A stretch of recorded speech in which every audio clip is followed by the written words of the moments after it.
جتنے بھی گمراہ کن عقائد ہیں یا جتنے بھی فرقے بنے ہیں وہ سب تقلید کی بنا پر بنے. اب ہم جب لفظ تقلید بولتے ہیں تو ذہن میں فوراً ائمہ اربعہ کے مسالک آتے ہیں, اور یہ جو 4 مسالک ہیں یہ فقہی مسالک ہیں, فقہی مذاہب ہیں. ان کو مسلک کا درجہ جو مسلک اہل سنت کا نام ہے نا, اس کے مقابل میں درجہ نہیں دیا جا سکتا, اور نہ کسی ائمہ اہل سنت میں سے کسی نے اس کو مسلک کا درجہ دیا ہے. یعنی مسلک بمعنی جو مقام مسلک اہل سنت کا ہے, مسلک اہل سنت میں کچھ علماء احناف تھے ائمہ کرام, کچھ شوافع تھے, کچھ حنابلہ ہیں, کچھ مالکیہ ہیں, وہ ائمہ مجتہدین. تو حنفی شافعی مالکی یہ کوئی مسالک نہیں ہے. مسالک جو ہیں وہ عقیدے میں گمراہی کی بنیاد پر مسالک بنے ہیں, جیسے صوفیت, شیعت, خارجیت, جہمیت, مرجیت, قدریت, یہ فرقے ہیں, یہ افکار ہیں. یہ افکار جہاں بھی پائے جائیں گے وہ اسے تقلید کہا جائے گا اور دلیل نہیں کہا جائے گا, کیونکہ سب سے پہلا جو گمراہ فرقہ جو ظاہر ہوا امت اسلامیہ میں وہ خوارج کا فرقہ تھا, اور دوسرا تشیع کا فتنہ تھا. تشیع سے ہی خارجیت نکلی. پھر سب سے, بلکہ یوں کہیے جہاں سے فتنوں کا جو دروازہ کھلا ہے وہ تشیع سے کھلا ہے. اور تشیع کا جب لفظ آتا ہے تو ہمارے ذہن میں فوراً کالے کپڑے والا ایک فرقہ نظر آتا ہے. تشیع کا مطلب وہ تو بہت آگے جا چکا ہے, وہ فرقہ جو آپ تشیع کے نام سے جن کو جانتے ہیں وہ تو تشیع سے بہت آگے نکل چکا ہے. تشیع ایک دروازہ ہے فتنوں کا. وہ دراصل تشیع حقیقت میں حزبیت کا نام ہے.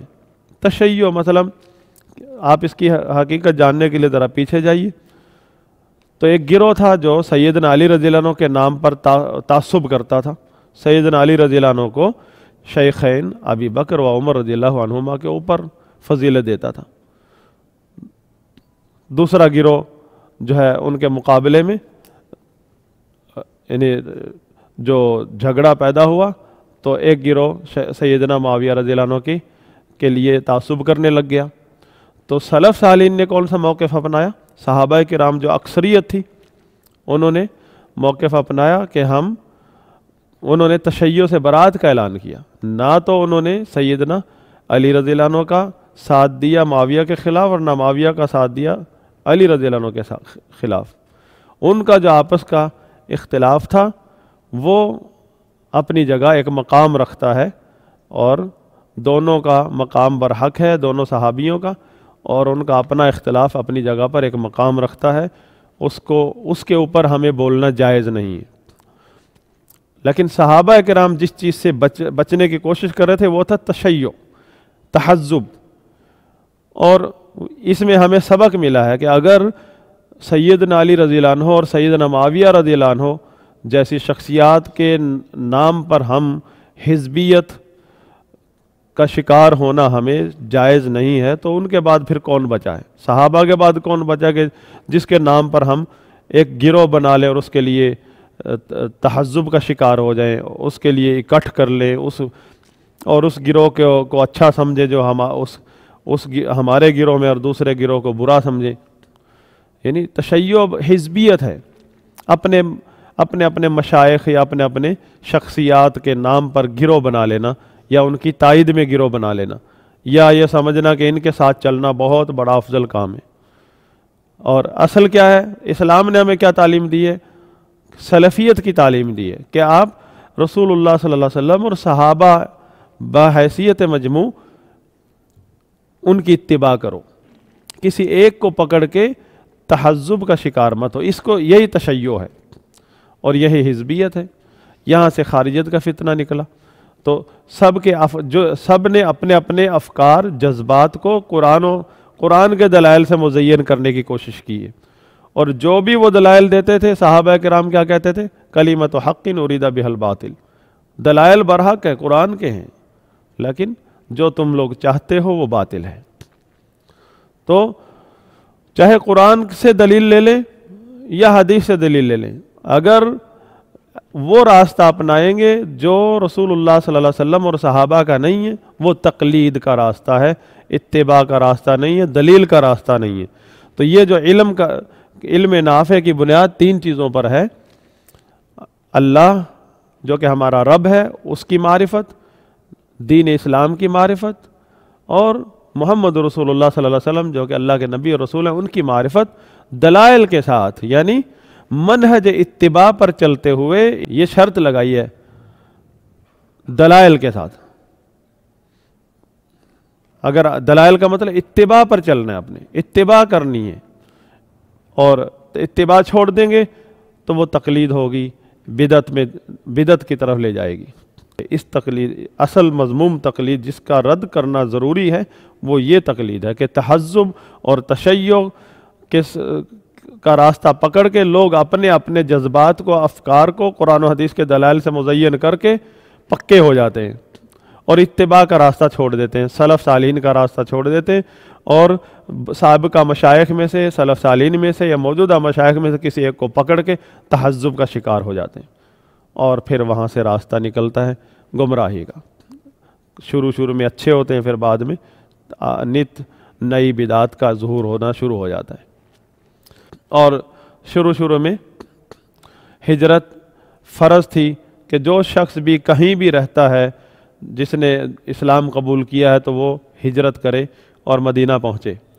پھر جب مکہ فتح ہو گیا تو آپ صلی اللہ علیہ وسلم نے فرمایا لا ہجرت بعد الفتح، فتح کے بعد اب ہجرت نہیں رہی۔ ہجرت کون سی؟ وہ ہجرت جو فرض تھی۔ ولیکن جہاد و نیہ، لیکن جہاد اور نیت باقی ہے، یعنی جہاد اور نیت قیامت تک جاری رہے گی۔ وَإِذَا اسْتُنْفِرْتُمْ فَانْفِرُوا، جب بھی تمہیں نکلنے کا حکم دیا جائے۔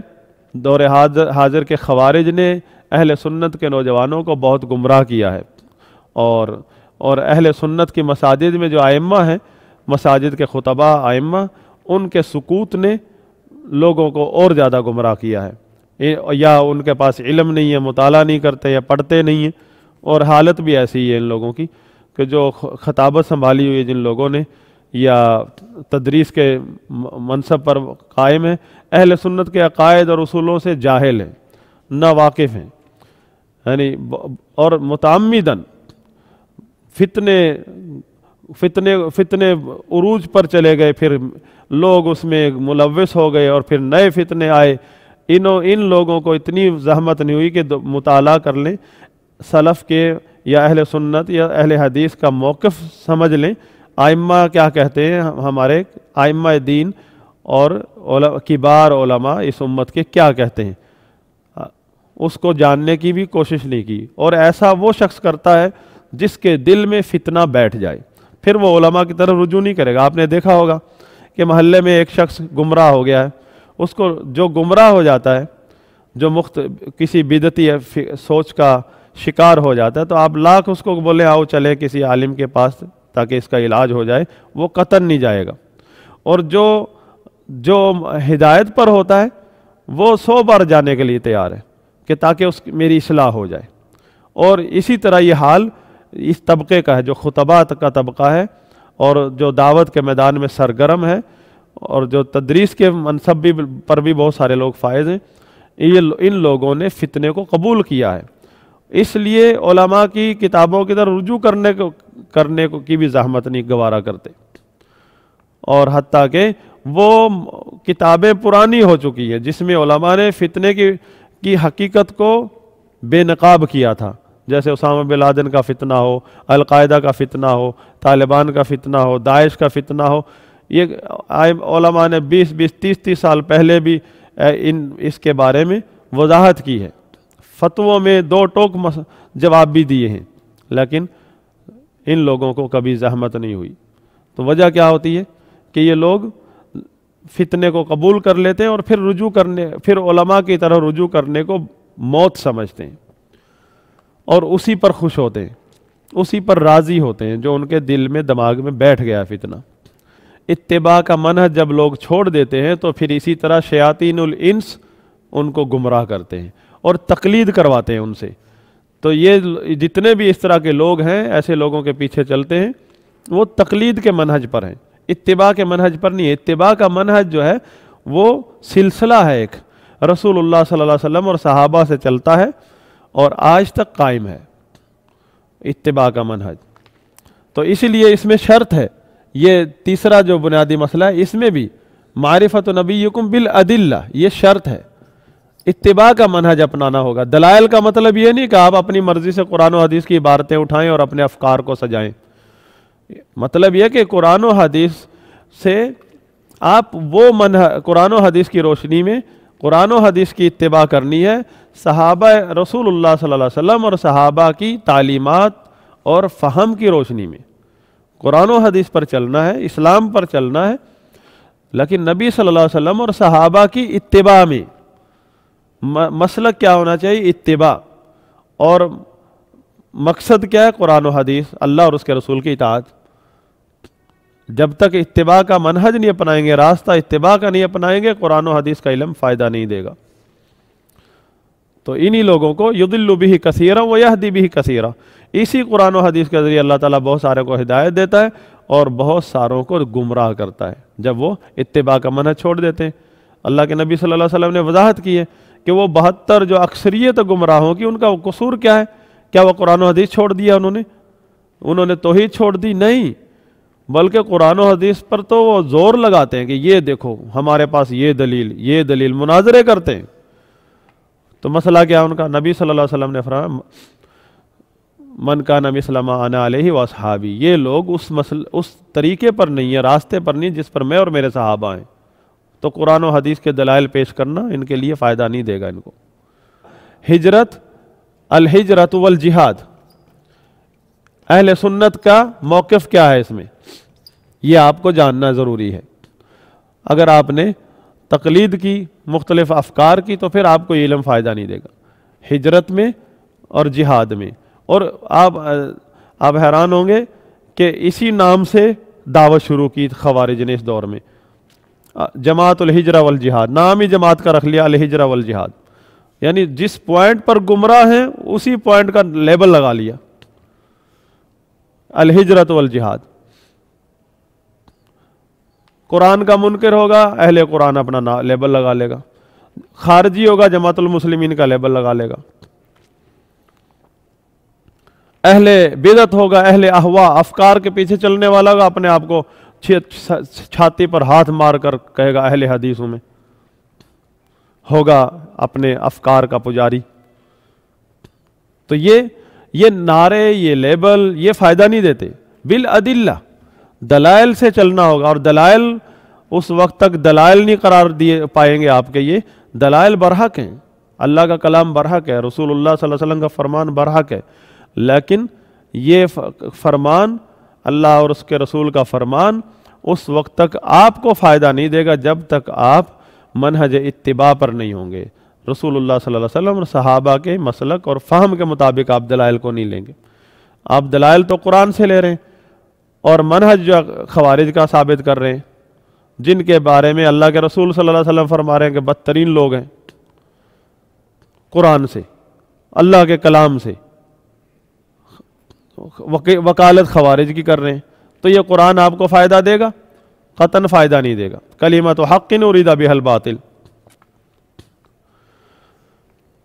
تو اب ہمارے سامنے بہت سارے لوگ اپنے ایک غلط راستہ اپنا لیتے ہیں، پھر اس کے لیے پھر انہیں قرآن و حدیث سے تو سپورٹ نہیں ملے گی، پھر وہ کتابیں اہل بدعت کی پڑھتے کہ انہوں نے کیسے اپنا دفاع کیا تھا.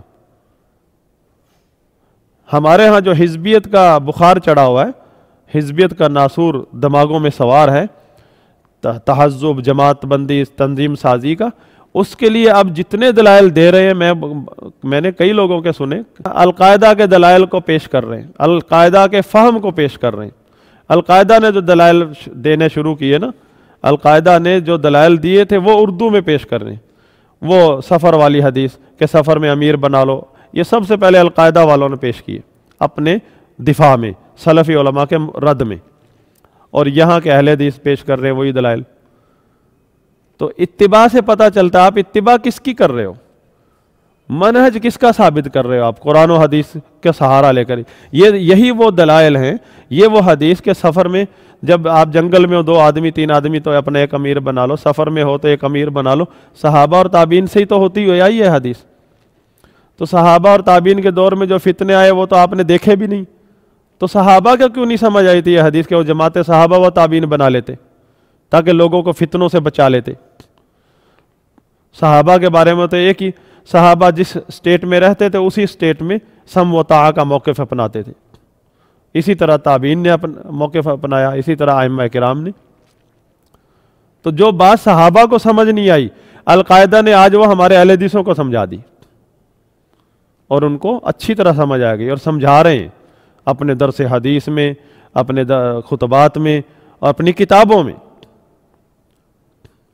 اتباع اور تقلید میں فرق جو ہے وہ اس طرح نہیں سمجھ آتا جس طرح آپ اپنے حساب سے تقلید کا ڈھنڈورا پیٹ رہے ہیں. اتباع اور تقلید جو ہے وہ پیچھے سے آئے, پیچھے سے دیکھنا پڑے گا آپ نے رخ کون سا پکڑا ہے. اتباع منہج اتباع وہ ہے رسول اللہ صلی اللہ علیہ وسلم اور صحابہ کا منہج. آپ تو کسی اور کی اتباع کریں گے تو پھر یہ تو میں اتباع نہیں کہلائے, یہ تقلید ہے. جب آپ صحابہ اور نبی صلی اللہ علیہ وسلم اور صحابہ, ان کے بعد جو خیر الناس ہیں وہ ہیں تابعین اور ائمہ کرام, جب ان کے منہج سے آپ خارج ہو جائیں گے, نکل جائیں گے, آپ قطعاً متبع نہیں کہلائیں گے, آپ مقلد ہوں گے, اہل اہوا ہوں گے, بدعتی ہوں گے. دلائل میں آپ کا جو ایکسپیرینس ہے جو اور آپ کا ایکسپرٹ ہونا یہ آپ کو فائدہ نہیں دے گا. زبان دراز ہیں آپ, صرف آپ تیز ترار ہیں, مناظرہ کرنا جانتے ہیں, اور یہ مناظرے آپ نے اہل بدعت سے سیکھے. اتباع میں بڑے لمبے چوڑے مناظروں کی ضرورت نہیں ہے, صرف اتنا جاننا ضروری ہے کہ اس موقف پر کون ہے, صحابہ تابعین ائمہ کا یہ موقف ہے یا آپ نے کس صدی میں شروع کیا ہے, بس پتہ چل جاتا ہے. لہذا اس مسئلے پر, ہجرت کے مسئلے پر شیخ الاسلام محمد بن عبد الوہاب رحمہ اللہ نے پھر دلائل دیے کہ جو لوگ ہجرت نہیں کرتے, ایک ایسے علاقے میں پھنسے ہوئے ہیں, چاہے وہ فلسطین ہو, کشمیر ہو, کہیں کا بھی ہو. ہم فلسطین اور کشمیر کے حقائق پر میں بات نہیں کر رہا ہوں, میں نام اس لیے لیے کہ یہ ڈھال ہیں, بہت سارے لوگوں نے ڈھال بنائے ہوئے ہیں یہ نام. فلسطینیوں نے فلسطین کا نام ڈھال بنایا ہوا, کشمیریوں نے کشمیر کے نام پر تجارت کرنے والوں نے کشمیر کا نام ڈھال بنایا ہوا, برما, اس طرح کے نام ہیں. اللہ تعالیٰ یہاں کے مسلمانوں پر رحم فرمائے, ان کی مدد فرمائے. ہماری دعائیں ان کے ساتھ ہیں اور اللہ سے دعا کرتے ہیں کہ اللہ تعالیٰ مسلمانوں کی مدد فرمائے اور ان کے لیے اپنے لشکروں کو ان کے دشمنوں پر مسلط فرمائے. جو لوگ یہ دعویٰ کرتے ہیں کہ ہم بری طرح پھنس گئے ہیں, ہمارا ایمان خطرے میں ہے, ہماری مسجدیں گر گئی ہیں, ہمارے عزتیں لٹ رہی ہیں, ہماری جانیں خطرے میں, اور پھر وہ ہجرت کر سکتے ہیں, مسلمانوں کے ملک میں آ سکتے ہیں, مثلا پاکستان میں آ سکتے ہیں, یا آ سکتے تھے نہیں آئے, اب آ سکتے ہیں, یا کسی اور ملک میں جا سکتے ہیں, مسلمانوں کے ملک میں, یا کسی ایسے ملک, مسلمانوں کا ملک نہیں ہے لیکن وہاں اسلام پر چلنا مشکل نہیں ہے ان کے لیے, مجبوری ہے, جیسے ہجرت حبشہ ہوئی تو ان کے لیے ہجرت فرض ہوتی ہے, بجائے اس کے کہ وہاں سیاست کریں, انٹرنیشنل اور خفیہ ایجنسیوں کے لیے کام کریں, وہاں سے ہجرت فرض ہوتی ہے. ہاں, ہجرت فرض ہوتی ہے, اور اس کے بارے میں وعید ہے جو ہجرت نہیں کرتے, فرشتے ان کو تھپیڑے لگائیں گے. جب ان کی روح قبض ہوگی اس وقت عذاب قبر شروع ہو جائے گا اس کی وجہ سے, نعوذ باللہ. یہ سورہ النساء آیت نمبر 99. جو لوگ ایسے حالات کے باوجود علاقہ نہیں چھوڑتے, پورا امن علاقے میں نہیں آتے, اپنے بچوں کو لے کر خود بھی اپنے ایمان کو, عزت کو نہیں بچاتے, اور وہاں تحریک آزادی کے نام پر جہاد کا کوئی تصور نہیں ہے اسلام میں, یہ یاد رکھیں. یہ پوائنٹ بھی اس میں یاد, الہجرہ والجہاد میں یہ ایڈ کر لیں. یہ خوارج نے اور بہت سارے سیاستدانوں نے نکالا ہے یہ۔ اخوان المسلمین نے یہ کانسیپٹ دیا، اخوان المسلمین جس کی بنیاد اسلام دشمن ایجنسیوں نے رکھی ہے، اس نے یہ ذہن مسلمانوں کا برباد کیا ہے۔ جہاد کا جو سچا کنسپٹ تھا اس کو ہٹا کر اعلاء کلمت اللہ توحید کی خاطر الولا والبراء کی بنیاد پر تحریک آزادی کا نام دے دیا، وطنوں کی، علاقے کی آزادی، ہم اپنا ملک آزاد کرنا چاہتے ہیں، الگ کرنا چاہتے ہیں، علیحدگی کی تنظیمیں، تحریک آزادی کی تنظیمیں، یہ اسلام میں اس کو جہاد کا درجہ قطعا نہیں دیا گیا۔ جہاد ہوتا ہے مسلمانوں کی افواج کے بوٹ روندتے ہیں دشمن کی زمین کو، اور مسلمان جو ہے گھوڑے پر سوار ہو کر جاتا ہے، ذلیل ہو کر نیچے سے نہیں کھڑا ہوتا۔ جہاں اس کو ذلت کا سامنا کرنا پڑتا ہے، مسلمان کو غیرت سکھائی اللہ تعالیٰ، وہ علاقہ ہی چھوڑ دے، جا اپنے بھائیوں کے ساتھ مل جا کہیں کسی مسلمان علاقے میں، اور جب اللہ موقع دے گا تو آ جانا لڑنے کے لیے۔ تو یہ تحریک آزادی کے نام پر جہاد کے نعرے یہ اہل بدعت نے دیے ہیں، یہ اسلام کے تصور میں نہیں ہے، اسلام کا تصور جہاد نہیں ہے۔ اس لیے ہم کہتے ہیں کوئی بھی تنظیم جو جہاد کی دعوت دیتی ہے، چاہے وہ القاعدہ ہے، داعش ہے، طالبان ہے، خارجی ہیں، بچے کو پتہ ہے، یا وہ تنظیم جو دعویٰ کرتے کہ ہم تو مسلمان، ہم تو ملک میں رہتے ہیں، ملک کے محب وطن ہیں، ہم نے تو کبھی کچھ تخریب کاری نہیں کی، ان کا نظریہ جہاد ان کے بدعتی ہونے کے لیے کافی ہے۔ چاہے انہوں نے ملک کا فائدہ ہی کیا ہوگا، ملک کا نقصان نہیں کیا، لیکن ان کا جو نظریہ جہاد ہے، جو برین واشنگ کرتے ہیں، نظریہ جہاد جو ٹھونستے ہیں، ممبروں پر بیان کرتے ہیں، مجلوں رسالوں میں، لٹریچر میں عام کرتے ہیں، یہی کافی ہے ان کے گمراہ ہونے کے لیے۔ ان کا جو نظریہ جہاد ہے وہ وہی ہے جس سے داعش نکلی ہے، جس سے طالبان نکلے، جس سے القاعدہ نکلے، جس سے ہر خارجی نکلتا رہے گا۔ تو اس میں دو آیات پیش کی ہیں شیخ الاسلام نے، سورہ نساء کی 99 اور سورہ عنکبوت کی 56۔ یہ دو آیتیں، جو لوگ ہجرت فرض ہونے کے باوجود ہجرت نہیں کرتے، اور آپ کے اطلاع کے لیے میں نے یہ عرض کیا ہے کہ اسی ٹاپک کو حزب التحریر اور خوارج نے موضوع نوجوانوں کو گمراہ کرنے کی یہی ٹاپک عام کیا ہے۔ تو جس ٹاپک میں گمراہی پھیلائی جا رہی ہے، علماء کا کام ہوتا ہے، اہل سنت کا اور داعی کا، کہ اس ٹاپک کو عام کرے، ممبروں پر بیان کرے، اس پر لکھے کہ یہ جو گمراہی اصل موقف اہل سنت کا یہ ہے، اور یہ جو بیان کیا جا رہا ہے یہ خوارج کا ہے۔ ایسا ہوتا نہیں ہے ہمارے ہاں، ایسا نہیں ہے کہ ہمارے علماء نہیں کرتے، ایسا علماء کرتے ہیں الحمدللہ، جہاں بھی علماء اہل سنت ہوں گے وہ کریں گے۔ وَرَضِيتُ لَكُمُ الْإِسْلَامَ دِينًا، دین مکمل ہو گیا، اب کس پر چلنا ہے آپ نے؟ اسی آیت میں غور کریں، وَرَضِيتُ لَكُمُ الْإِسْلَامَ دِينًا، اسلام کیا ہے؟ میری مرضی، ہر فرقے کی مرضی اپنی نہیں۔ الاسلام، لفظ اسلام، الاسلام وہ ہے ما انا علیہ واصحابی، رسول اللہ صلی اللہ علیہ وسلم نے اس کی وضاحت فرمائی ہے۔ وَمَن يَبْتَغِ غَيْرَ الْإِسْلَامِ دِينًا فَلَن يُقْبَلَ مِنْهُ، جو اسلام یعنی رسول اللہ صلی اللہ علیہ وسلم کے طریقے کے علاوہ کسی اور طریقے کو اسلام بنائے گا، نبی صلی اللہ علیہ وسلم کے نظریے کے علاوہ، تعلیمات کے علاوہ کسی اور چیز کو اسلام بنائے گا، اس سے ہرگز قبول نہیں ہوگا۔ اور وہ کیا ہے؟ ما انا علیہ واصحابی، اللہ کے نبی صلی اللہ علیہ وسلم نے اپنے منہ سے فرمایا۔ اگر آپ کو کوئی آدمی حدیث میں شک رکھتا ہے تو قرآن سے ہی بتا دیتے ہیں اسے، قرآن سے، سورہ فاتحہ سے لے کر صراط مستقیم کی دعا سورہ فاتحہ میں ہے نا، اہدنا الصراط المستقیم، اے اللہ ہمیں صراط مستقیم کی رہنمائی فرما۔ صراط مستقیم کیا ہے؟ وہ اسلام ہے۔ اور وہ کون سا ہے؟ جس پر وہ ہے ان لوگوں کا راستہ جن پر تیرا انعام ہوا ہے۔ وہ کون لوگ ہیں؟ نبیین، قرآن میں ہی ہے سب کچھ، حدیث میں بعد میں جائیں گے۔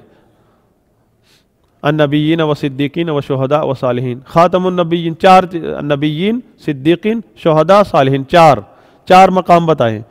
نبوت کا مقام محمد رسول اللہ صلی اللہ علیہ وسلم پر ختم، صدیقیت کا مقام صحابہ پر ختم، شہادت کا مقام توحید کی شہادت، نبی کی گواہی، نبی کی تائید کرنا صحابہ پر ختم ہے.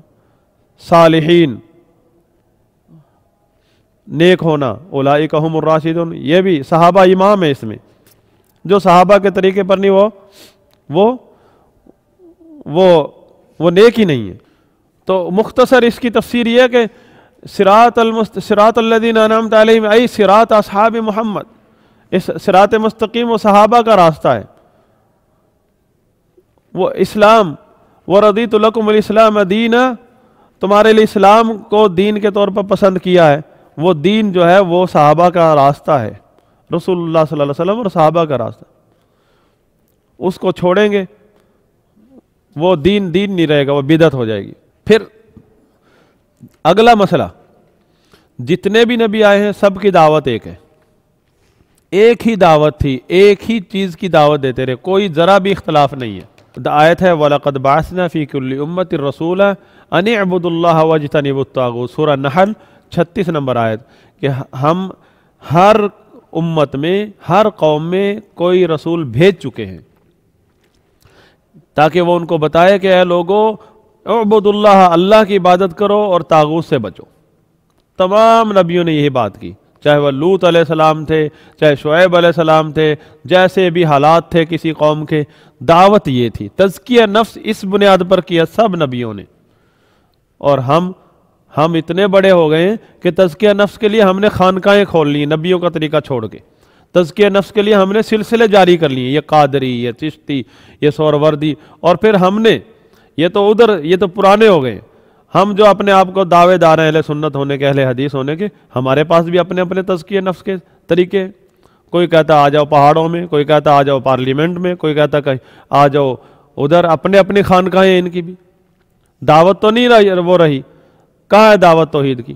گمراہ ہونے کی یہ دلیل ہے کہ نبیوں کی دعوت جو ہے اگر چھوڑ دی تو آپ کو لیبل اور آپ کو یہ مسجدوں کا سیٹ اپ پورے پاکستان کی دین کی خدمت کام نہیں آئے گی اگر آپ نے توحید کی دعوت نہیں دی. اور توحید کی دعوت کتنی دینی ہے؟ رب دعوت قومی لیلا و نہارا.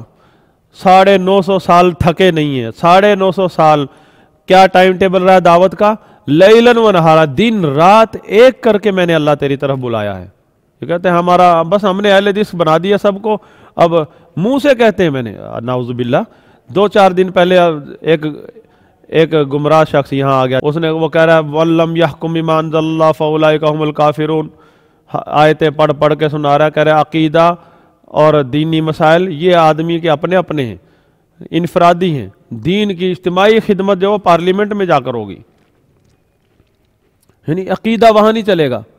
عقیدہ ان کی ساری زندگی میں نہیں کام آتا. یہی بات تو سیکولر لبرل سب کہتے ہیں کہ دین اپنے گھر میں رکھو، باقی تو فرق کیا تم لوگوں میں؟ تو پھر کہتے ہیں ہم اہل حدیث اہل نبی ہیں. مسلک اہل حدیث برحق ہے. ائمہ اہل حدیث نبی کے وارث ہیں، علماء اہل حدیث نبی کے وارث ہیں، لیکن یہ لوگ اہل حدیث نہیں ہو سکتے جن کی یہ سوچ ہے. قطعاً ایسے لوگ اہل حدیث نہیں ہو سکتے.